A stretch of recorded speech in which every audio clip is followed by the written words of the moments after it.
듣고자 합니다. 하나님 말씀은 신약성경 베드로전서 1장 5절에서 7절 말씀입니다. 신약성경 베드로전서 1장 5절에서 7절. 제가 가진 성경으로는 신약성경 377쪽에 있습니다.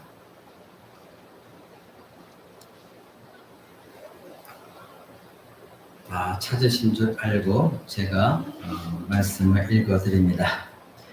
너희가 말세에 나타내기로 예비하신 구원을 얻기 위하여 믿음으로 말미암아 하나님의 능력으로 보호하심을 입었나니, 그러므로 너희가 이제 여러 가지 시험을 인하여 잠깐 근심하게 되지 않을 수 없었으나 오히려 크게 기뻐하도다.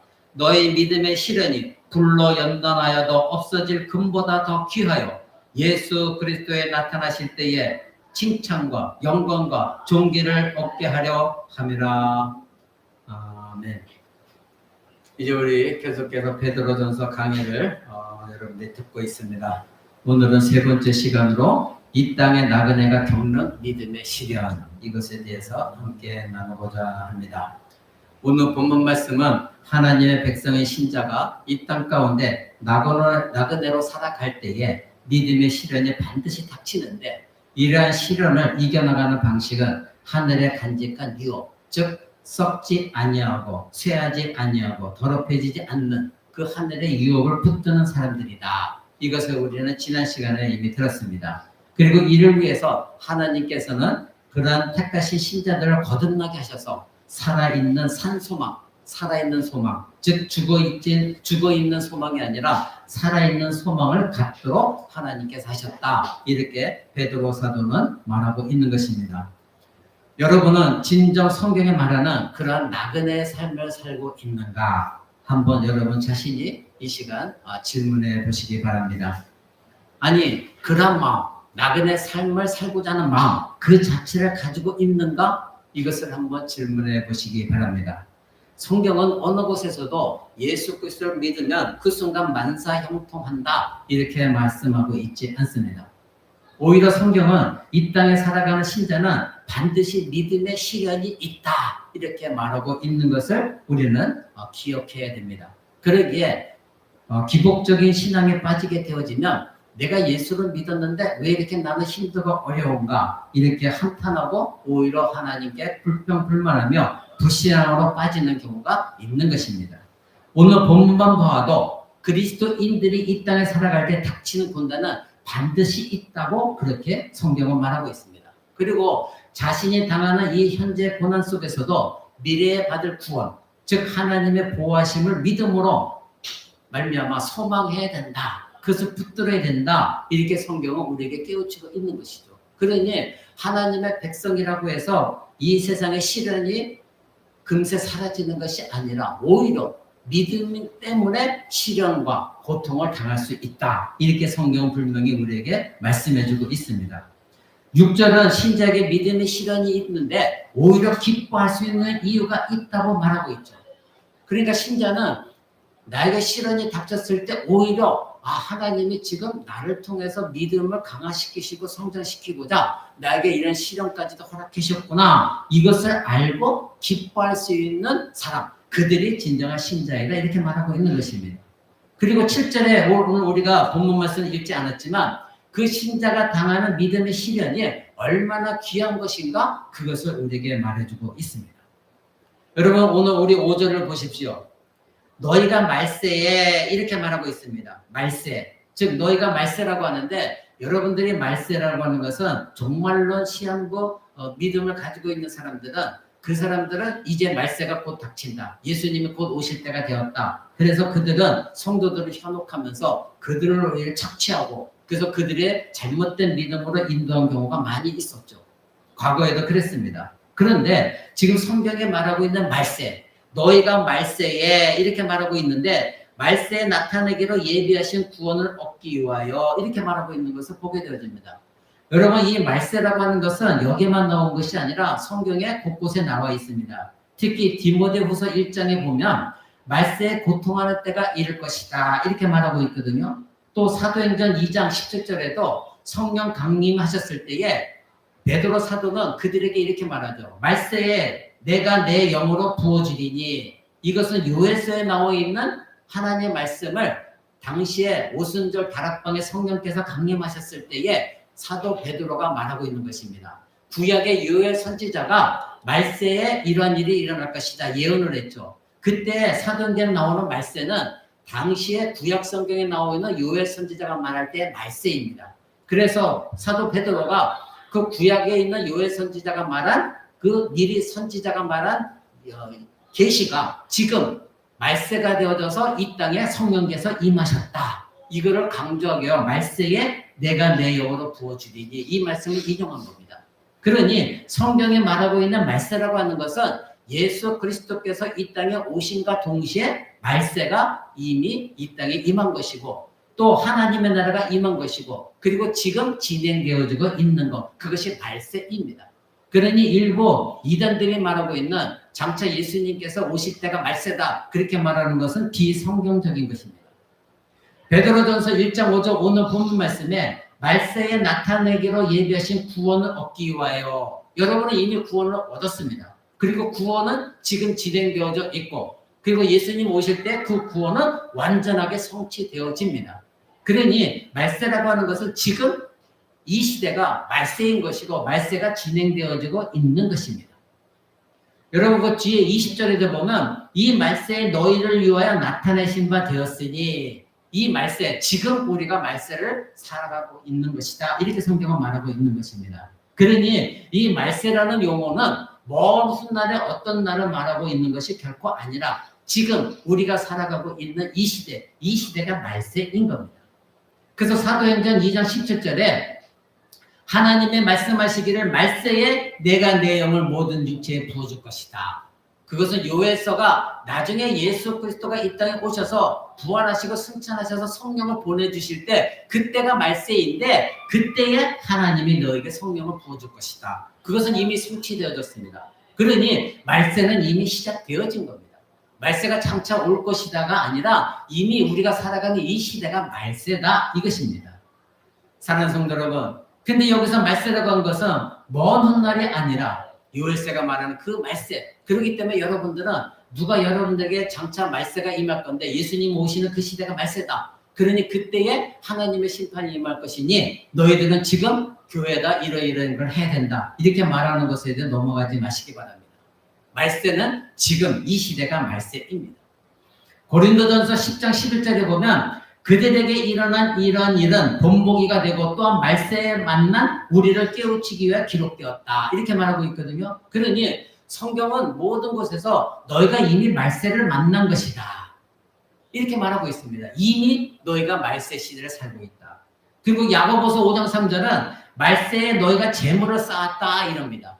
이게 뭐냐면 신자를 할지라도 하나님의 말씀보다도 지금 살아가는 이 말세 시대에 너희가 재물에만 관심을 갖고 있다. 그래서 하나님 백성이라 할지라도 하나님 없는 삶을 살아가는 사람들, 그 사람들이 말세에 재물에만 관심을 갖고 있고 재물을 쌓고 있는 것이다, 이렇게 말하고 있는 것을 보게 되어집니다. 그러기에 우리는 성경에 사용하고 있는 이 말세라는 이 단어가 먼 훗날이 아니라 교회 시대와 함께 시작된 날, 그날이 말세라는 것을 우리는 알 수가 있는 겁니다. 사랑하는 성도 여러분, 그래서 이거를 신학적으로 여러분에게 여러 번 말씀드린 거로 이미 그리고 아직이라는 용어가 같은 거예요. 이미 하나님의 나라는 임했어요. 그러나 아직은 하나님의 나라는 완성되어지지 않았습니다. 말세는 이미 임했습니다. 그러나 아직 말세가 끝난 것은 아닙니다. 그래서 신학적인 용어로 이미 그리고 아직이라는 단어를 사용하는 거예요. 이미 예수님이 오신과 동시에 말세는 시작됐고 예수님이 오신과 동시에 하나님의 나라는 시작되었어요. 그러나 아직 끝나지 않았습니다. 아직 성취되어지지 않은 것이에요. 하나님의 나라는 예수님이 오실 때 완성되어지고 저와 여러분이 구원 얻는 것도 그때 가서 완전한 영화의 몸을 입게 되어지는 겁니다. 그러니 말세는 교회의 시작과 함께 말세가 시작되어졌고 지금도 현재 진행형으로 말세 시대에 우리는 살아가고 있는 겁니다. 그래서 오늘 5절은 너희가 말세에 나타나기로 예비하신 구원을 얻기 위하여 보호하심을 받았다, 이렇게 말하고 있습니다.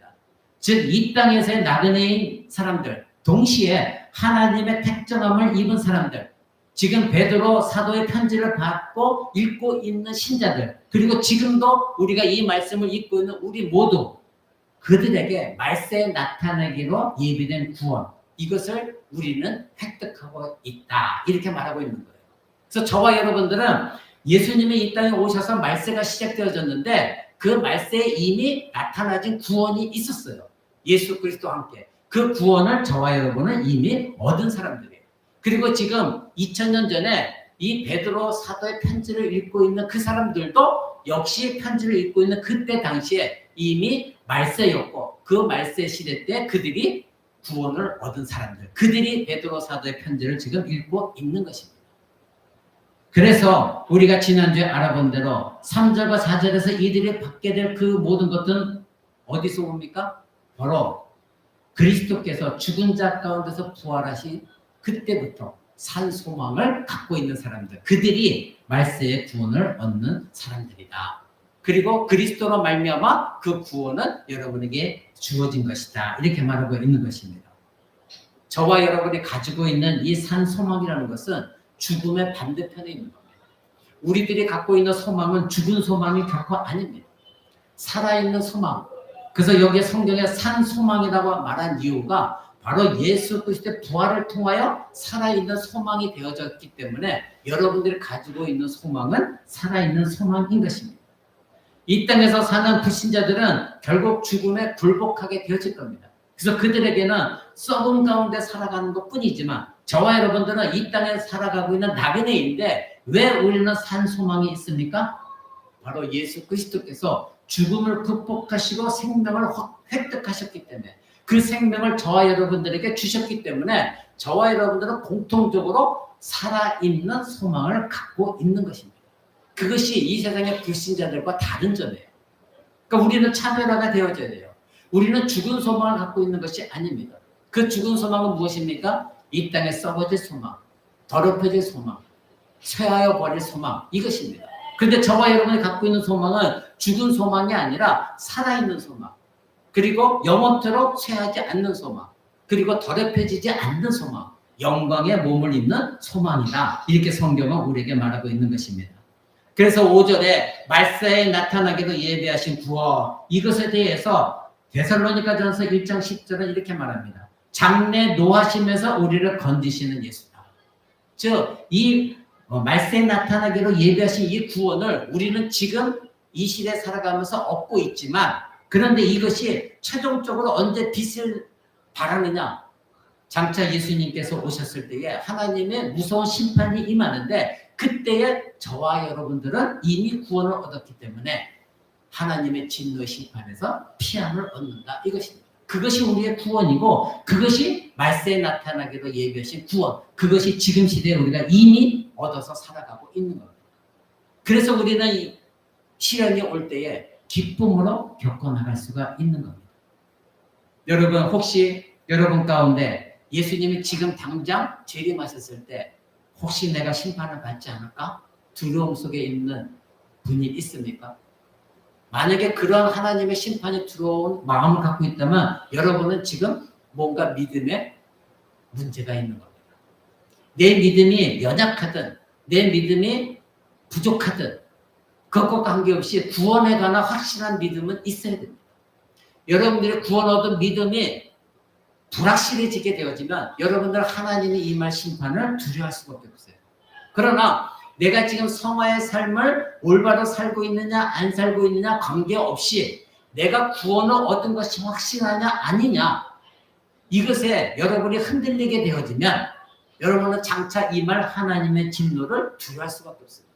그러나 내가 지금 비록 연약한 믿음이다 할지라도, 때로는 넘어지고 쓰러진다 할지라도, 때로는 은혜에 미끄러진다 할지라도 내가 갖고 있는 이 믿음이 구원에 대한 확실한 믿음을 갖고 있다고 한다면 여러분들은 장래에 임하실 하나님의 진노의 심판을 결코 두려워하지 않습니다. 사랑하는 성도 여러분, 오히려 내가 구원 얻은 걸 확신하는 사람은 예수님이 속히 오시기를 간구합니다. 빨리 오셔서 하나님 심판하소서. 그래서 제가 하나님 품에 안기기를 원하고 하나님과 완전한 교제 속에 들어가기 원합니다. 이런 소망을 가지고 기도하는 사람들이죠. 하나님의 심판을 두려워하지 않습니다. 그러기에 이 땅 가운데 나그네로 살아가는 것이 기쁨인 것입니다. 그래서 이 땅 가운데 털을 잡고 뿌리를 받고 살려는 마음이 없는 사람들, 우리는 어차피 이 세상에 100년 살다가 하나님의 품에 안길 것이다. 우리는 나그네다. 결국은 최종적으로는 하나님의 품에 안기는 것. 그래서 하나님의 심판을 피하는 사람들, 그들이 진정한 산소망을 가지고 살아가는 나그네다 이것입니다. 우리는 이러한 구원을 4절에서 썩지 않고 더럽히지 않고 쇠하지 않는다. 이러한 구원이다. 베드로 사도의 말을 들었습니다. 이 유업, 즉 하나님께 받을 이 유업은 땅에서 우리가 획득하게 되는 여러 재물들, 즉 썩어지고 없어질 더럽혀질 그런 재물과는 차원이 다른 것입니다.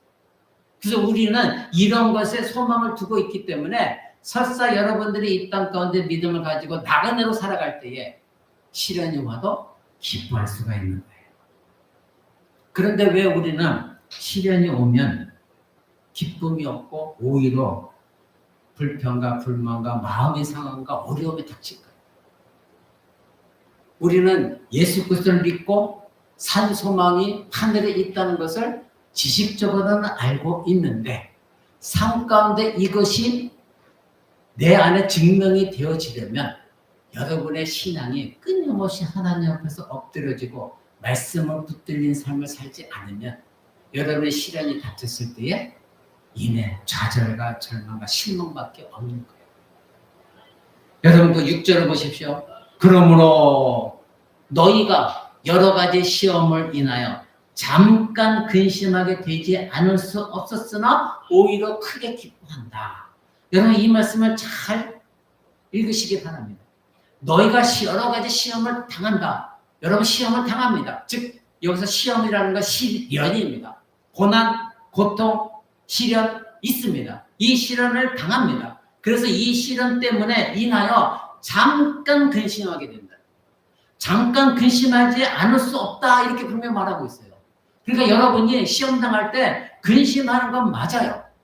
걱정하는 건 맞아요. 때로 실망할 수도 있어요. 좌절할 수도 있어요. 그런데 성경에 말하고 있는 것은 잠깐 그렇다는 겁니다. 잠깐. 그것이 계속 지속되지 않는다는 겁니다.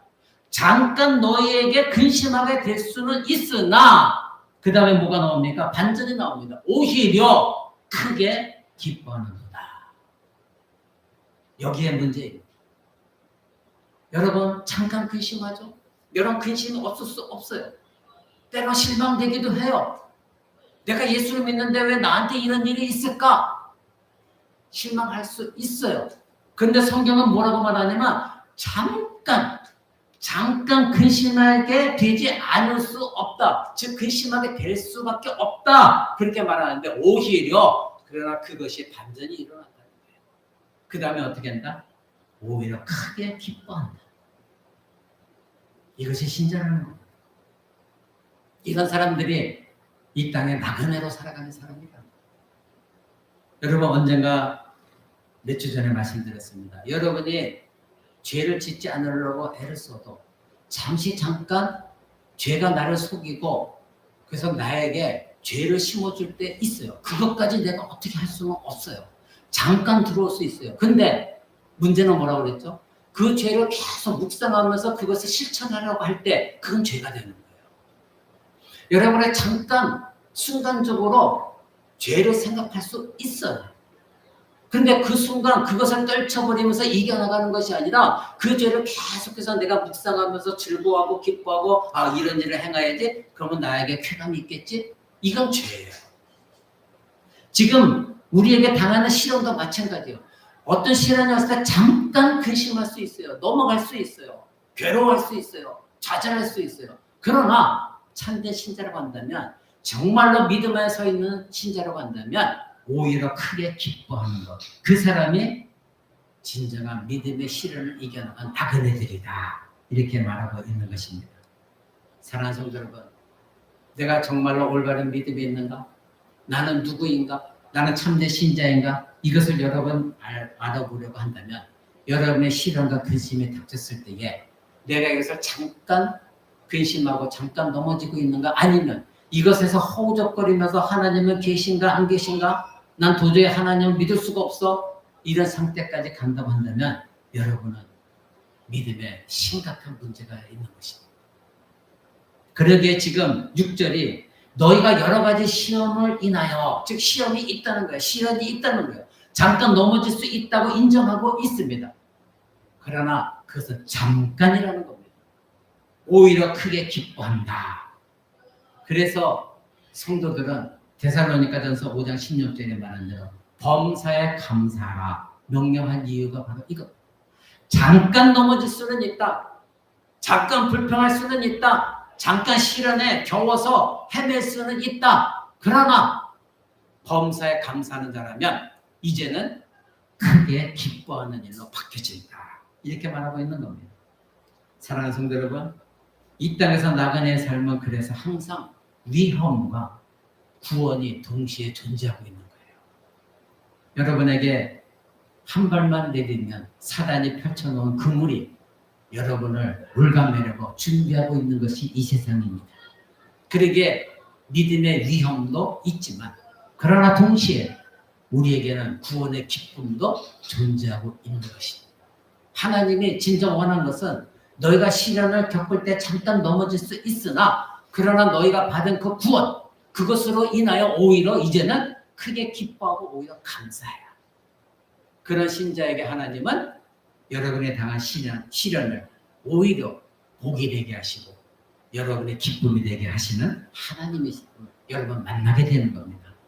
사랑하는 성도 여러분, 5절 후반부에 보면 하나님의 능력으로 보호하심을 입었다, 이렇게 말합니다. 너희가 말세에 나타나기로 예비하신 구원을 얻게 하여 믿음으로 말미암아 하나님의 능력으로 보호하심을 입었다. 믿으십니까? 하나님의 능력으로 여러분의 보호하심을 입었다는 거예요. 하나님은 그대로 내버려 두시지 않는다는 거예요.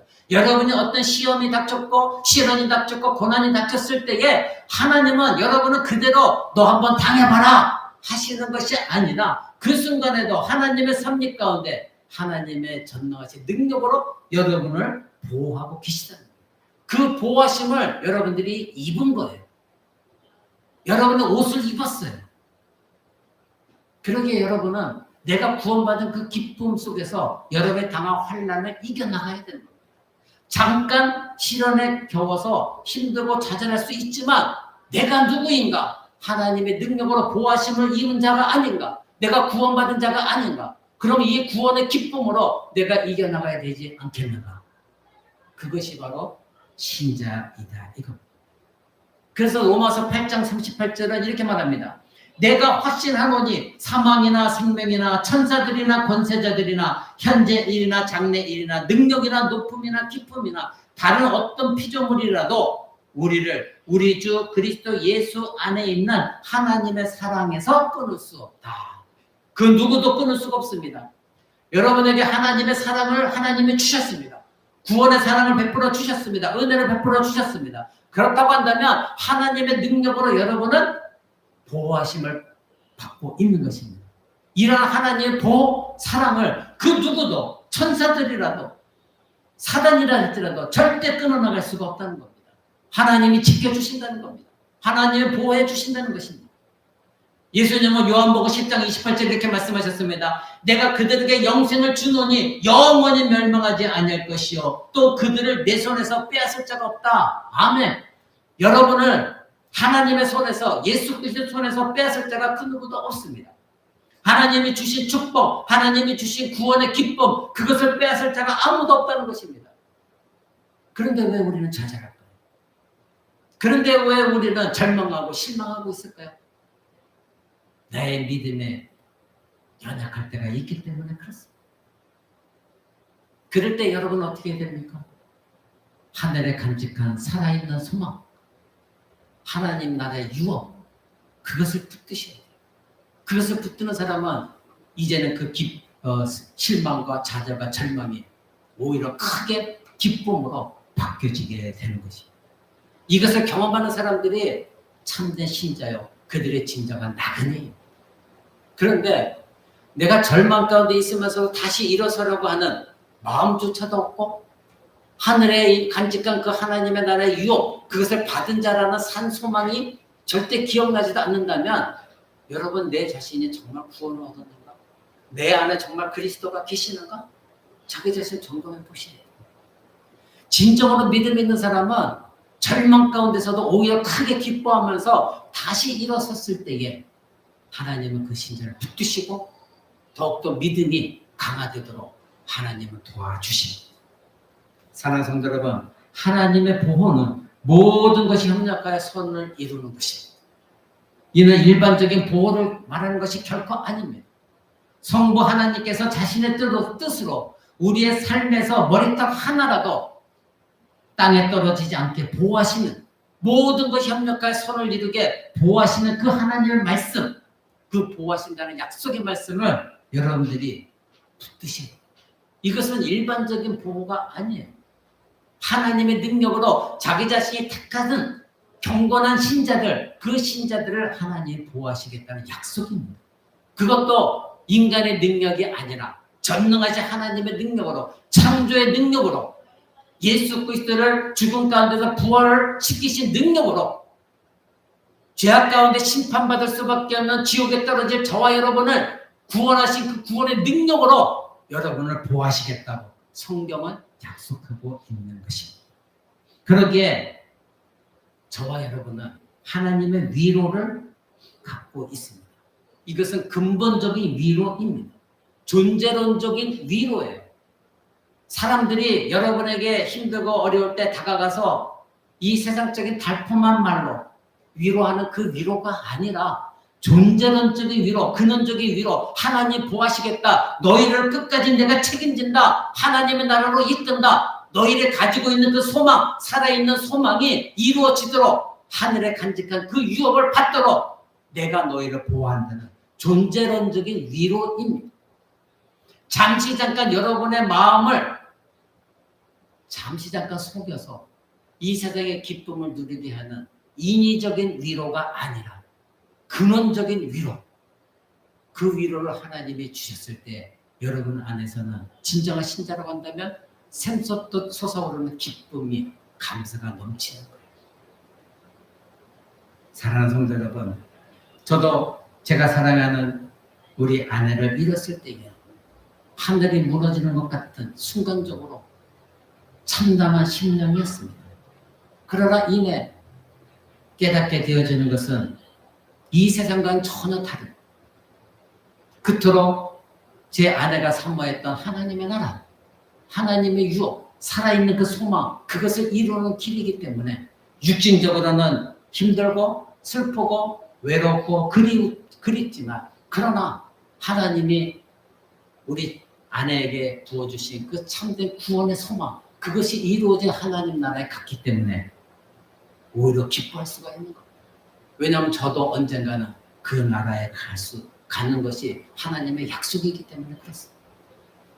그렇다면 우리는 이 땅 가운데 자그마한 문제 때문에, 그것이 물질의 문제가 됐든 여러분의 상한 마음을 누가 괴롭히든 이 세상에 자존심 상한 것이든 그것이 문제가 아니라 내게는 살아있는 하나님의 소망, 상소망, 구원의 기쁨, 그것을 여러분이 깨닫는다면 여러분 잠깐 근심할 수 있지만 오히려 크게 기뻐할 수 있는 여러분이 될 것입니다. 그것이 이 땅 가운데 믿음의 시련이 닥친다 할지라도 나그네로 살아가는 신자들의 참 모습인 것입니다. 왜 하나님은 이 땅에서 나그네인 우리를 보호하실까요? 하나님께서 내 머리털 하나라도 땅에 떨어지지 않게 하시는 이유는 과연 무엇일까요? 우리를 위한 하나님의 보호는 보호 그 자체의 목적이 있는 것이 아니라 하나님께서 우리에게 주시고자 하는 위로는 전 존재론적인 위로, 그것이 바로 하나님의 보호이기 때문에 그렇습니다. 하나님은 여러분의 상한 마음, 상한 감정을 전 존재론적인 위로로서 여러분의 마음을 보호하십니다. 그래서 언젠가 여러분에게 말씀드렸잖아요. 사람의 위로를 원하지 말고 하나님으로부터 오는, 하늘로부터 오는 전 존재론적인 위로, 그것을 구하라고 여러분에게 말씀드린 적이 있습니다. 사람의 위로는 잠시 잠깐 여러분의 위로를 할 수 있지만 곧 이내 사라져버리는 위로요. 그 사람이 오히려 여러분의 등에 칼을 꽂을 수 있는 사람입니다. 그러나 하나님의 존재론적인 위로는 영원히 변하지 않는 위로요. 그것은 살아있는 소망 가운데 있는 위로요. 그리고 여러분의 심령을 살리는 위로요. 쇠하지 않는 위로요. 변하지 않는 위로인 것입니다. 그래서 참된 신자는 사람의 위로가 아니라 하늘로부터 하나님의 위로를 더욱더 구하고 그 위로를 소망하고 있는 것입니다. 사랑하는 성도 여러분, 이 사실을 알고 있는 신자라고 한다면 이 땅 가운데 나그네로 살아갈 때에 우리에게 산 소망을 주시고 하늘의 간직한 유업, 즉 마지막 그리스도께서 다시 오실 때 있게 되어질 영광스러운 몸, 부활의 몸, 그것을 입으는 그날까지 하나님이 나를 보호하신다. 결코 나를 지옥에 떨어지게 하지 않으신다. 그리고 나와 언제나 동행하신다. 이것을 믿고 있기 때문에 시련 가운데서도 기뻐할 수가 있는 것입니다. 잠시 잠깐 시련 속에 근심을 할 수 있겠으나 오히려 그것을 승화시켜서 하나님이 주신 기쁨으로 바꿔나가는 삶을 살아가는 것, 그 사람들이 참된 신자인 것입니다. 그래서 사도 베드로는 잠깐 근심하지 않을 수 없으나 오히려 크게 기뻐한다. 이렇게 우리에게 말하고 있는 것입니다. 사랑하는 성도 여러분, 여러분은 지금 당하는 고난이 있습니까?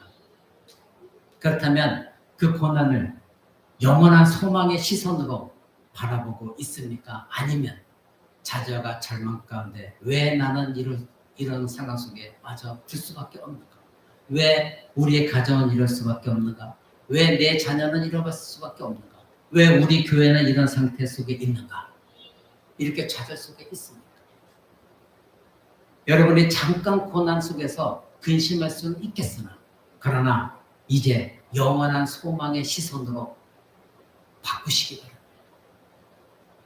여러분이 지금 물질적으로나 또 마음적으로나 가정 환경이나 자녀를 볼 때 소망이 없는 것 같으나 하나님은 지금도 일하고 계십니다.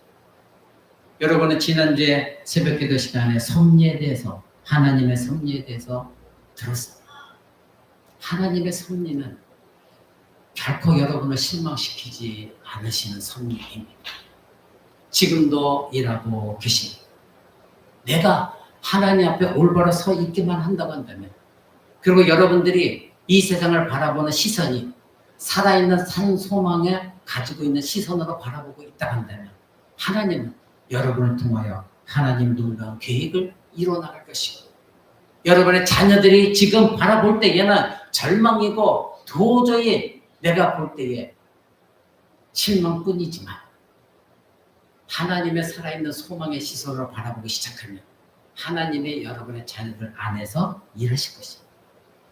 우리의 문제는 무엇이냐면 나도 우리의 자녀일 때 그 나이 때 나도 그랬다는 걸 기억하지 못한다는 거예요. 내가 우리 자녀의 나이에 그때 살아갔을 때 우리 부모도 나를 바라봤을 때 나와 같은 마음으로 바라봤습니다. 근데 우리는 개구리가 올챙이 쪽을 생각하지 못한다고. 내 아이의 지금 시점으로 바라보고 있으니 그것이 절망이고 때로는 실망이고.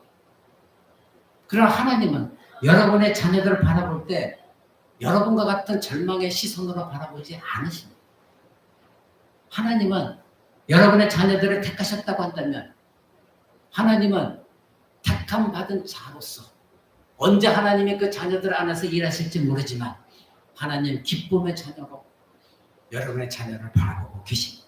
여러분과 전혀 다른 시각으로 여러분의 자녀를 바라보고 계시고 여러분의 남편들을 바라보고 계십니다. 그러게 우리는 남편을 바라볼 때나 자녀들을 바라볼 때나 주변 환경을 볼 때나 모든 것을 볼 때 잠깐 고통이고 절망이고 실망이 있을 수 있겠으나 그러나 오히려 이제는 크게 기뻐하며 하나님이 하실 것을 믿으며 그 하나님께 살아있는 소망에 눈을 뜨시고 기도하는 여러분 되시기 바랍니다. 그럴 때 여러분의 믿음의 시련은 기쁨으로 바뀌어질 것입니다. 1장 7절에 보십시오. 너희의 믿음의 시련이 불로 연단하여도 없어질 금보다 더 귀하다. 아멘. 베드로 사도는 이 신자의 믿음의 시련을 불로 연단되어서 얻어질 금보다, 정금보다 더 귀하다고 지금 말하고 있어요. 즉 신자가 이 땅에 나그네의 삶을 살아갈 때 당하는 고난은 잠깐입니다. 그러나 그 고난을 통해서 여러분이 얻게 되어지는 믿음은 정금처럼 더욱더 단련되어지는, 정금보다도 더 강하게 단련되어지는 신자의 믿음으로 바뀌어질 것이다. 그래서 여러분의 믿음은 그 정금보다도 더 귀한 믿음이 될 것이다. 이렇게 말하고 있는 것입니다. 사랑하는 성도 여러분, 여러분의 믿음이 이러한 믿음이 되기를 원하지 않으십니까? 내 믿음은 어쩔 수 없어. 나는 이 정도밖에 안 되는가 봐. 자책하지 마시고, 지금 성경이 우리에게 말해주고 있는 것은 너희가 믿음의 시련을 당하고 있느냐? 그렇다면 그 시련은 하나님이 주신 시련이고 그 시련이 불로 연단하여져서 정금을 얻게 되어지는 것처럼 오히려 그 정금보다도 더 귀한 믿음으로 하나님이 바꿔주신다. 이것을 믿는 사람이 나그네의 삶을 살아갈 수가 있는 것입니다. 사랑하는 성도 여러분, 그래서 야고보서는 이렇게 말합니다. 야고보서 1장 2절 4절 제가 읽어드릴 테니 여러분 잘 들어보시기 바랍니다. 내 형제들아, 너희가 여러 가지 시험을 당하거든 온전히 기쁘게 여기라. 이는 너희의 믿음의 시련이 인내를 만들어내는 줄 너희가 알고 있기 때문이다. 인내를 온전히 이루라. 이는 너희로 온전하고 구비하여 조금도 부족함이 없게 하려 함이라. 아멘. 성경은 곳곳에서 너희가 시련이 없다 말하고 있지 않습니다. 믿음으로 살아가는 데 있어서는 반드시 시련이 따릅니다. 절망감도 느낄 것이고 좌절감도 느낄 것이고 불평불만도 있을 것입니다. 때로는 하나님은 살아계셔 안 계셔 하늘을 향하여 손가락질하면 불평불만할 수도 있습니다. 그러나 진정한 신자라고 한다면 잠깐 그렇게 할 수 있지만 인내 밖에서 그것이 기쁨으로 바뀌어지게 될 것입니다. 그래서 야고보 사도도 말한 거예요. 형제들아, 너희가 여러 가지 시험을 당한 거든 온전히 기쁘게 여겨라. 아니, 내가 지금 시련을 겪고 있고 자제가 절망감도 어려운데 어떻게 이것을 온전히 기쁘게 여길 수가 있단 말입니까? 이것이 어떻게 가능하단 말입니까?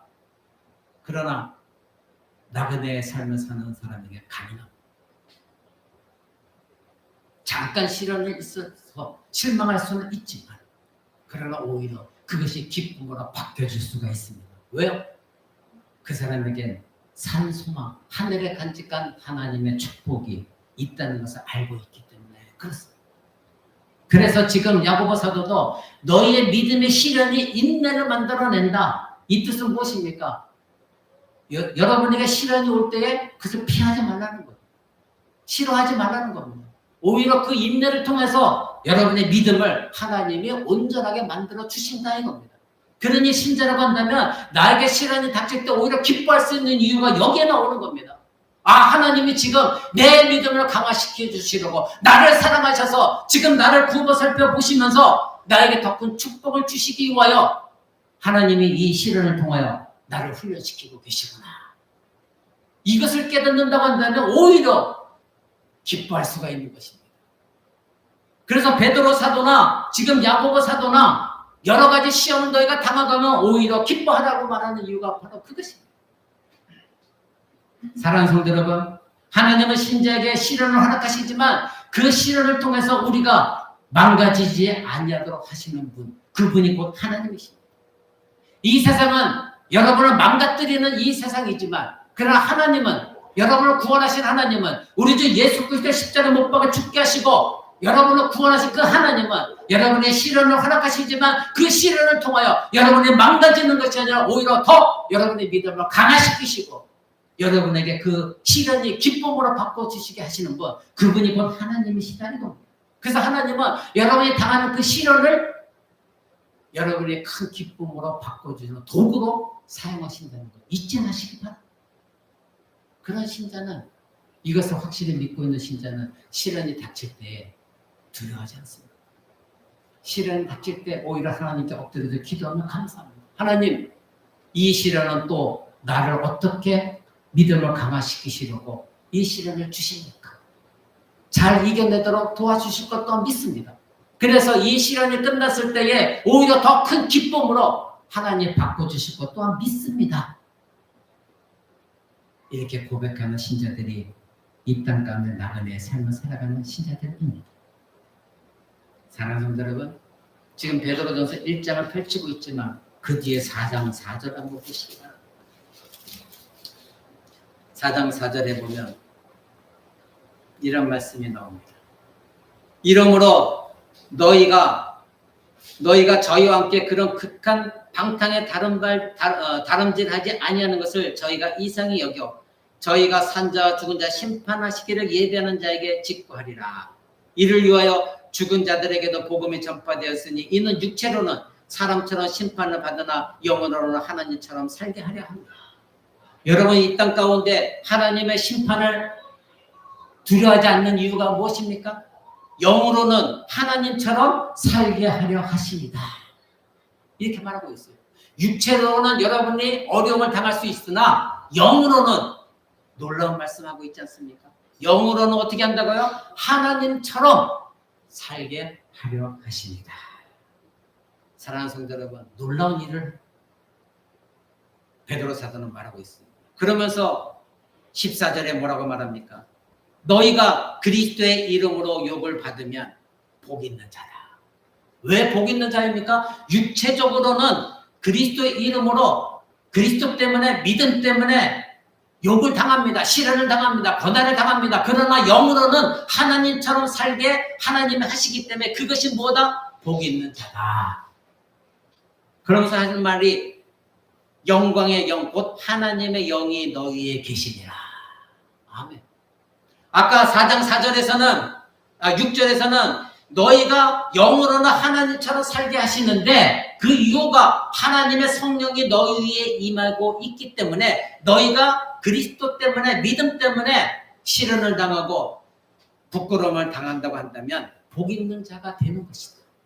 그래서 너희가 영광의 영, 곧 하나님의 영이 너희 위에 임하기 때문에 너희가 하나님처럼 영으로는 하나님처럼 살게 하시고자 하나님의 시련을 주시는 것이다. 사랑하는 성도 여러분, 여러분이 고난을 당할 때, 시련이 올 때, 힘든 일이 닥칠 때 육체적으로는 힘들고 어렵습니다. 고난이 닥칩니다. 그러나 성경이 약속하는 것은 하나님의 영, 성령이 여러분 위에 있기 때문에 영으로는 하나님처럼 살도록 하나님이 하십니다. 성령의 인도함을 받습니다. 그럴 때 여러분은 오히려 그것이 복이구나 이렇게 여기라고 성경은 말하는 거예요. 너희는 복 있는 자다. 이게 세상적으로는 이론적으로 말이 됩니까? 내가 지금 시련을 당해서 힘들고 어려운데 이것이 나의 복이라고 한다면 이게 말이 되는 얘기입니까? 세상적으로는 이해가 안 되는 말씀입니다. 그러나 성경은 말합니다. 너희가 믿음 때문에 그리스도의 이름으로 욕을 당하면 오히려 복이 있는 것이다. 왜? 그 뒤에는 너희가 이 고난을 잘 견뎌나가면 오히려 크게 기뻐할 수 있는 일들이 있기 때문에 너희는 복 있는 자다. 이렇게 말씀하고 있습니다. 사랑하는 성도 여러분, 여러분은 고난 중에도 믿음을 지키는 자의 기쁨을 경험하고 있습니까? 한 번이라도 경험해 본 적이 있으십니까? 여러분이 지금 겪는 고난이 있다고 한다면 하나님은 그 고난을 어떻게 사용하실지 한번 생각해 보시기 바랍니다. 무조건 하나님 왜 나에게 그렇게 되묻는 것이 아니라 하나님 이 고난을 나에게 허락하셨는데 하나님 나와 함께 하실 것을 믿고 이 고난이 오히려 큰 기쁨으로 바뀌게 하실 것 또한 믿습니다. 이 고난을 도구로 사용하셔서 내 믿음이 오히려 강화되도록 하나님 하실 것 또한 믿습니다. 여러분이 이렇게 한번 생각해 보시면 여러분 되시기 바랍니다. 믿음은 시험을 통해서 시련을 통해서 입증되어지고 그 믿음이 강화되어집니다. 여러분의 믿음이 강화되어지는 건 시련이 없으면 강화되어지지 않습니다. 여러분의 믿음을 증명해 보이시려면 시련 가운데 있을 때 여러분이 어떠한 믿음을 갖고 있는가 스스로 입증해 보시기 바랍니다. 시련이 없는 사람은 믿음의 성장이 없습니다. 시련을 한 번도 겪지 않았다면 여러분의 믿음을 입증할 방법도 없습니다. 이제부터는 여러분들이 용광로의 뜨거운 불에 들어가서 녹여져야 되는 그런 믿음을 살아보시기 바랍니다. 그랬을 때 여러분의 안에 있는 불순물, 하나님이 원하시지 않는 모든 불순물들이 하나하나 다 제거되어지고 정금과 같은 믿음으로 바뀌게 하나님이 하실 것입니다. 말씀 듣고자 합니다. 이 땅에서 나그네로 살아가는 하나님의 택하신 백성들은 반드시 믿음의 시련은 닥치게 되어 있습니다. 내가 원하든 원하지 않든 그 믿음의 시련은 수없이 내 앞에 기다리고 있습니다. 여러분들이 오늘 시련을 이겨나갔다면 내일 또 닥칠 수도 있습니다. 계속해서 시련은 기다리고 있을 것입니다. 시련이 없는 믿음은 그러나 성장도 없고 여러분들은 시련이 없다면 여러분이 가지고 있는 믿음을 증명할 방법도 없는 것입니다. 하나님은 여러분에게 이 시련을 겪게 하는 것은 여러분들을 넘어뜨리려고 하시는 것이 아니라 오히려 여러분을 더 단단하게 여러분의 믿음을 강화시키기 위한 하나님의 손길이라는 것, 이걸 꼭 기억하시기 바랍니다. 시련은 하나님의 손길입니다. 그 손길이 여러분에 닿아야만이 여러분의 믿음이 성장할 수가 있는 것입니다. 시련 중에도 흔들리지 않는 믿음을 여러분이 붙들고 하나님 앞에서 정금처럼 연단되어지는 우리 코람대와 성도 모두가 되시기를 주 예수 그리스도 이름으로 간절히 축원을 드립니다.